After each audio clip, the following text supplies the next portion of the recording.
Boa noite. Em cada 10 brasileiros, 6 queriam sair do Brasil há 2 meses, quando foi divulgada uma pesquisa do Datafolha. Mas sair para onde? O destino atual dos nossos imigrantes é Portugal.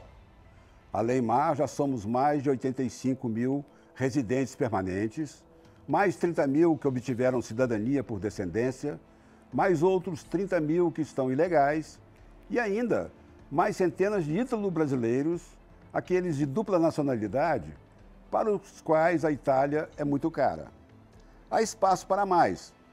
Portugal precisa de imigrantes para manter a população em torno de 10 milhões de habitantes. Isso porque os portugueses estão envelhecendo com baixa taxa de natalidade. Não chega a ser tarefa difícil.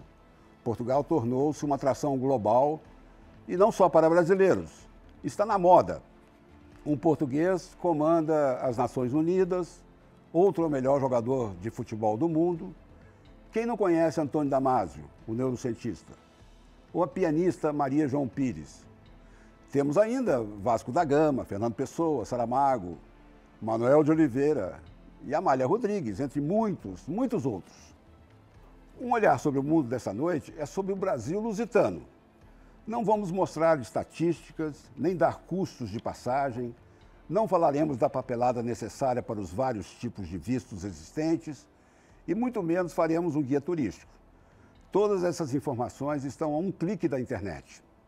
O que você terá, a partir de agora, é uma conversa com o cônsul português em São Paulo, o poeta Paulo Lopes Lourenço, um pai para 50 mil portugueses brasileiros formalizados em 2 anos e uma já longa e premiada carreira diplomática. Durante o programa, vamos mostrar também as impressões de uma brasileira que se mudou para a pequena Vila do Conde, no distrito do Porto, que existia já no ano de 1953, antes da fundação de Portugal. A jornalista Bia Bansen foi com o marido Joaquim, o filho Caio e a gata Mel. Outro dia, indecisa entre um botijão de gás pesado e outro mais leve, perguntou como é que saberia quando o gás iria acabar. Ora, quando a chama apagar, ela ouviu. Aí decidiu evitar perguntas óbvias. Aprendeu que couve ecológica vem com lagarto, que cebola em cativeiro cresce em estufas e, principalmente, que é possível ser feliz com 2 panelas e um tomate. Boa noite, poeta. Em seu livro recém-lançado está escrito: de cada vez que regresso a casa, que em cada momento é um sonho, mesmo quando sobram pedras, uma vida partida recomeça dos seus pedaços soltos.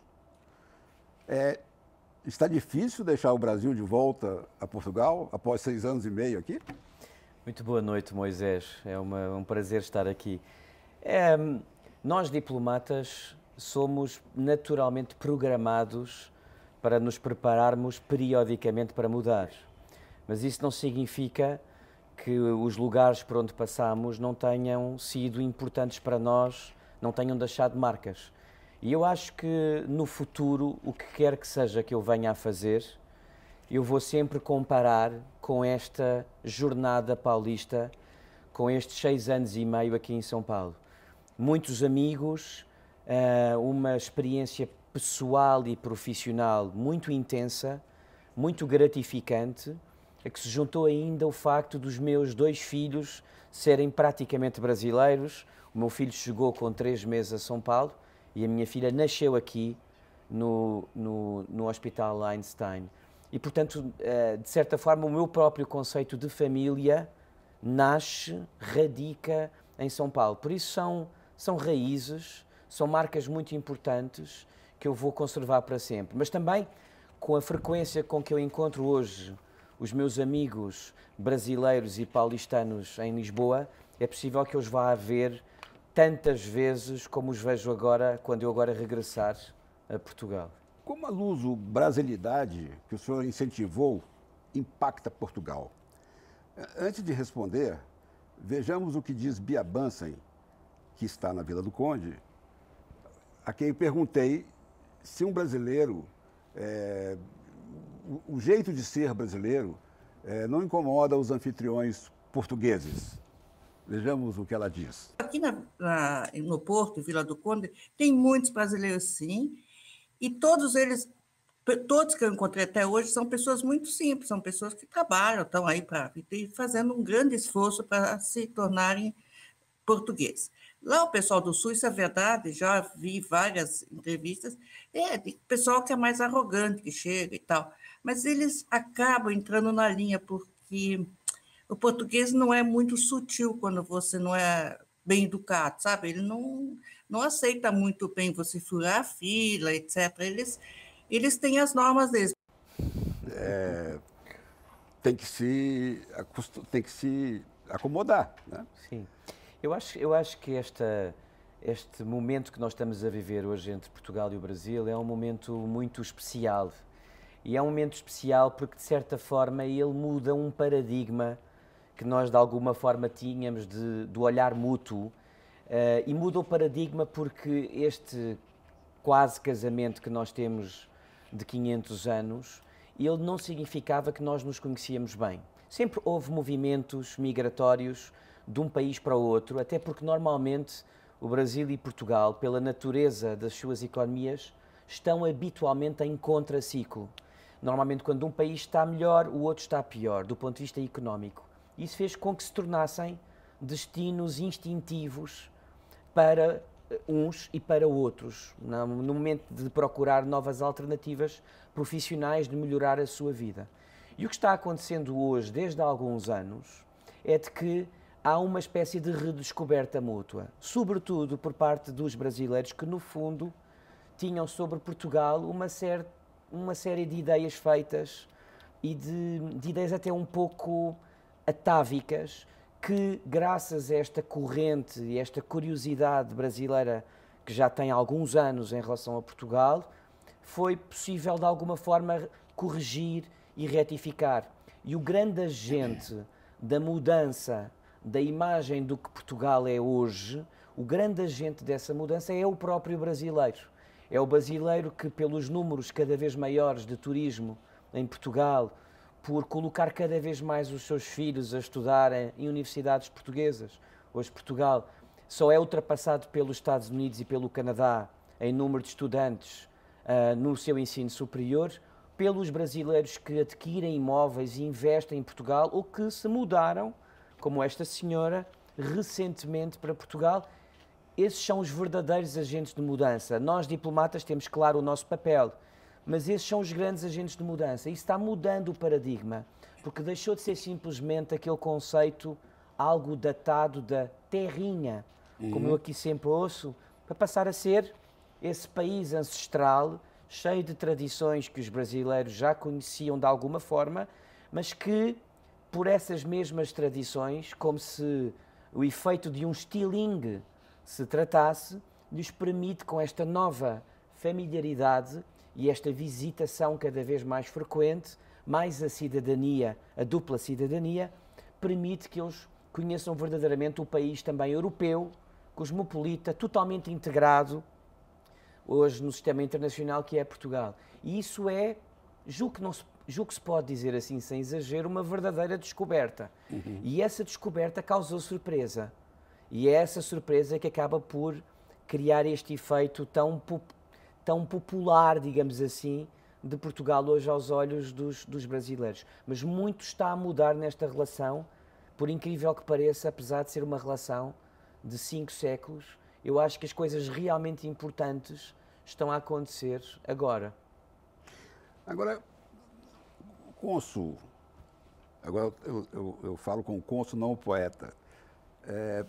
Vai haver algum limite no horizonte? Existe algum limite no horizonte para o êxodo brasileiro?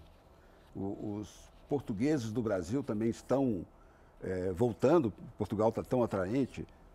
Eu acho que entre Portugal e o Brasil é preciso sempre ter algum cuidado nas avaliações sobre os movimentos migratórios, até porque nós não temos mecanismos de controle muito rigorosos desses movimentos migratórios. O que eu acho que acontece hoje, por regra, é que nós temos uma espécie de estado de migração permanente entre os dois países, com maior ou menor duração. Nós temos facilidades de trânsito entre os dois países e, portanto, hoje em dia, nomeadamente com o fenómeno da binacionalidade, um crescente número de brasileiros que também têm cidadania portuguesa, isso se torna as nossas estatísticas muito pouco aproximadas sobre a realidade da presença num e da presença no outro dos respectivos cidadãos. Portanto, é verdade que nos últimos 2, 3 anos houve um regresso de portugueses expatriados que aqui estavam a Portugal ou que foram para outros países, isso é verdade, mas não deixou de haver imigração portuguesa, nomeadamente aqui em São Paulo. Mudou foi o perfil do expatriado português que se instala ou que desembarca em São Paulo. Hoje em dia, em Portugal, nós temos um movimento muito grande de brasileiros de todas as classes sociais, mas com uma grande incidência de classes A e B, para usar a categoria utilizada no Brasil, que de alguma forma universalizaram a comunidade brasileira em relação àquilo que é a própria sociedade brasileira. Ou seja, hoje, os brasileiros que vivem em Portugal, parte ou durante o ano inteiro, esses brasileiros têm um pouco de tudo o que a sociedade brasileira também tem. Portanto, houve um efeito, se quiser, de mimese entre os dois países, graças a esta imigração mais recente. E, portanto, não é... Eu acho que a presença brasileira em Portugal, quer estejamos a falar de imigrantes profissionais, quer estejamos a falar de pessoas que adquiriram casa, gostam de passar uma parte do seu tempo em Portugal e na Europa e podem fazê-lo, quer se trate de mão de obra de classe média brasileira, que também os números desse fluxo também aumentaram bastante, esta imigração brasileira ela é uma imigração que se encaixa muito bem no atual perfil demográfico, económico e empresarial português. Por exemplo, uma característica dos vistos de empreendedorismo que o Consulado-Geral aqui dá a brasileiros, num número cada vez maior, devo dizer, é para pequenas e médias empresas com um nicho de mercado em mente. E, portanto, desse ponto de vista, não acho que exista uma questão ainda de saber se há um limite para esse êxodo. Curiosamente, quem me faz essa pergunta normalmente são os meus amigos brasileiros e não os meus conterrâneos. Portanto, eu acho que a imigração brasileira ela não é bem uma imigração estrangeira, ela é uma imigração muito familiar, muito afetiva e muito querida. E isso facilita muito a sua integração. E por isso não creio que se esteja sequer perto de uma discussão sobre esse tema. Não acho que a questão ainda exista. O que, curiosamente, não acontece com outras migrações em Portugal bem mais pequenas. O que só prova que, de facto, essa familiaridade, o próprio efeito da binacionalidade, o facto de ter uma comunidade brasileira ou luso-brasileira muito grande nas cidades portuguesas, tudo isso torna muito fácil este fenómeno migratório que de facto existe e que também importa, obviamente, enquadrar. Nós temos uma grande preocupação no consulado hoje em que todas as experiências migratórias sejam bem-sucedidas, porque uma experiência que não corre bem é um ruído para este momento muito auspicioso que nós estamos a viver na luso-brasilidade. Eu, aliás, já falei publicamente de uma revolução da luso-brasilidade, conceito que não é charminho, não, é um conceito em que eu acredito plenamente. Portanto, eu acho que a comunidade brasileira, a imigração brasileira, ela hoje se encaixa muito bem no perfil e nas características da sociedade portuguesa. E acho que ela é muito bem-vinda e é, neste momento, muito bem-vinda, como, aliás, o nosso Primeiro-Ministro teve a ocasião de dizer aqui em declarações à imprensa brasileira na sua primeira visita oficial ao Brasil. Vamos fazer um pequeno intervalo e voltamos já já.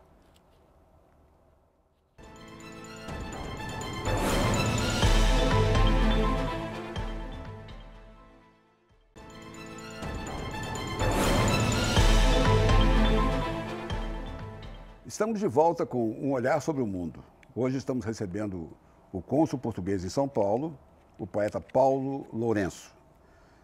Antes do intervalo, ele nos contava do carinho que nos é dispensado em Portugal.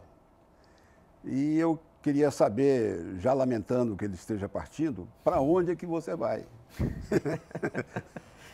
Eu estou de regresso a Lisboa, ao nosso Ministério dos Negócios Estrangeiros, que é o Ministério das Relações Exteriores português. Estou de regresso depois de 9 anos seguidos em missão, agora em São Paulo e antes disso em África, em Angola.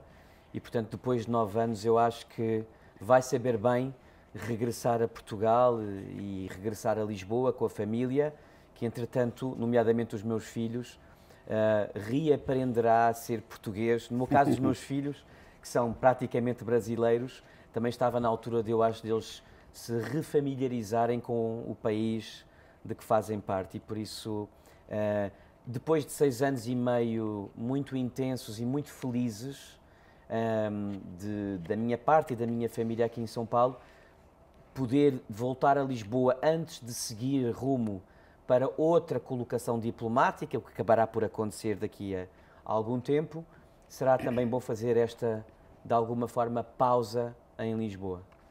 O senhor disse que São Paulo é uma cidade que primeiro estranha-se, depois entranha-se.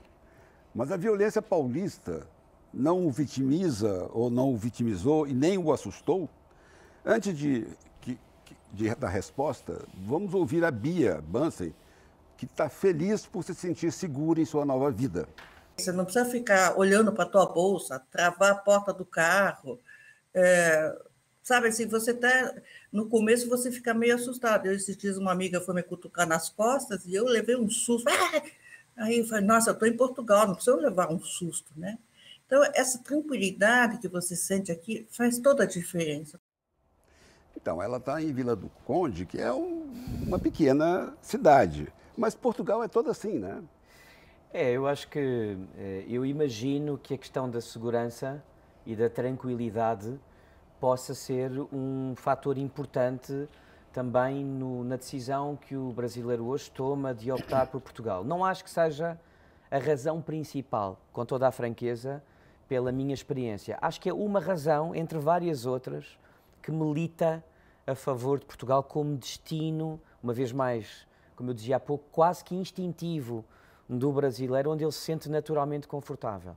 Eu, aqui em São Paulo, confesso que tive sempre uma espécie de política em relação à segurança, que é nunca entrar em paranoia, mas também nunca baixar a guarda. Ou seja, ter cuidados elementares, tentar misturar-me tanto quanto possível com o brasileiro, com o paulista que anda na rua. Em relação à família, tinha alguns cuidados, obviamente, em relação à segurança deles, mas em relação a mim, pessoalmente, confesso que nunca foi para mim uma questão permanente, uma questão de atenção crítica, nunca foi para mim. Agora, eu também admito que eu tenha um tipo de apoio logístico, nomeadamente, enquanto Cônsul-Geral de Portugal em São Paulo, que acaba por facilitar muito, ao contrário de outros paulistanos que vivem em regiões mais complicadas. Mas o facto de eu viver nos jardins, trabalhar nos jardins, é evidente que isso acaba por nos isentar, em grande medida, desse risco, não é? Mas eu confesso, graças a Deus, nunca tive nenhum episódio de perigo, nunca me senti em perigo ou em risco aqui, embora eu admita que, obviamente, só se eu estivesse muito distraído, é que eu não constataria que existe essa questão de segurança.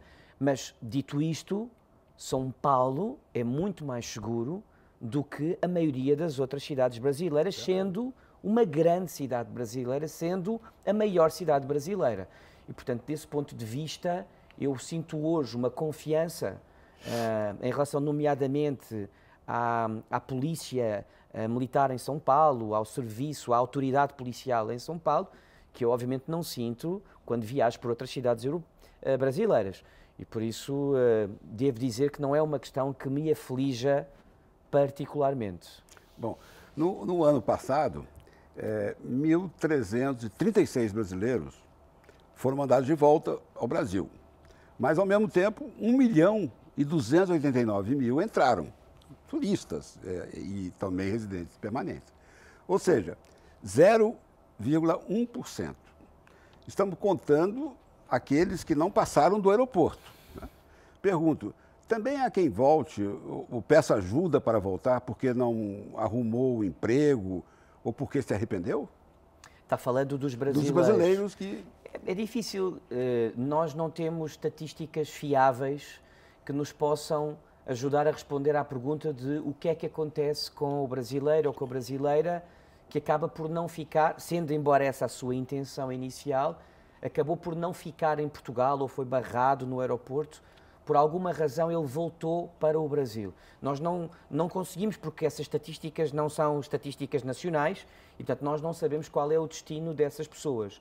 Mas eu, por experiência, a impressão que nós temos mesmo empírica é de que isso é um número muito reduzido de brasileiros que acaba por fazer essa opção. E de resto, o número de brasileiros barrados no aeroporto ele é muitíssimo reduzido comparado com o aumento exponencial de brasileiros que entrou nos últimos anos. E, portanto, o número de barrados aumentou em proporção inferior ao número de brasileiros que entrou em Portugal. E, portanto, as causas são em menor de idade que está desacompanhado, o documento errado. Sim. São coisas normais em qualquer país. Sim. Digamos que faz parte das habituais dinâmicas migratórias de qualquer país, na Europa, nomeadamente, mas o Brasil também tem exatamente a mesma grelha de preocupações. A gente perguntou a Bia Bansen, lá na Vila do Conde, quais são os empregos de muitos brasileiros sem recurso. Nós não estamos falando dos que foram com condições financeiras, compraram casa. Estamos falando dos brasileiros humildes. Vejamos o que ela responde. Os brasileiros jovens trabalham muito com essa coisa de vendas, televendas e tal. Agora, principalmente na área de gastronomia. Tem muitos brasileiros.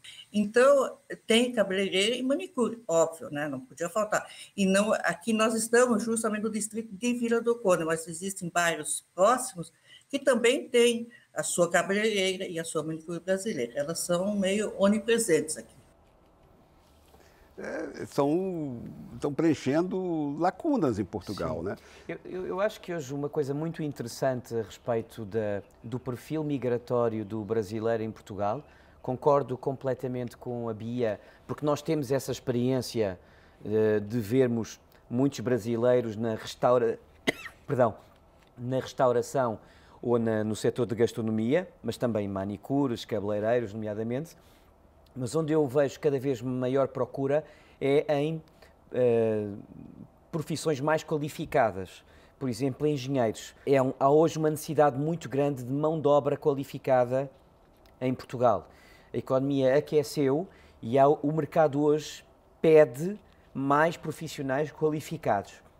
E, portanto, eu acho que aí há uma oportunidade grande e nós, mesmo no Consulado-Geral, temos já esta experiência de verificar, através dos vistos, nomeadamente, vistos de residência para trabalhar, vistos de trabalho, uma procura grande, por exemplo, de engenheiros brasileiros. Nós estamos com falta de engenheiros em Portugal, curiosamente reproduzindo uma situação que aconteceu no Brasil há uns anos atrás, quando o Brasil precisava de engenheiros e vieram muitos engenheiros portugueses para o Brasil. Portanto, é curioso como os dois países, que normalmente estão em contraciclo, acabam por se descobrir sempre como alternativas profissionais e essa é a grande novidade hoje em Portugal, não é apenas o profissional menos qualificado brasileiro que é procurado. E que português vem para cá? Tipicamente profissionais qualificados para as empresas, advogados, arquitetos. A diferença de alguns anos, quando a economia brasileira estava a viver um grande boom, e agora, é que nós nessa altura tínhamos um grande número de expatriados em chefias de intermédias nas empresas, não é? Profissionais qualificados, diretores, diretores gerais.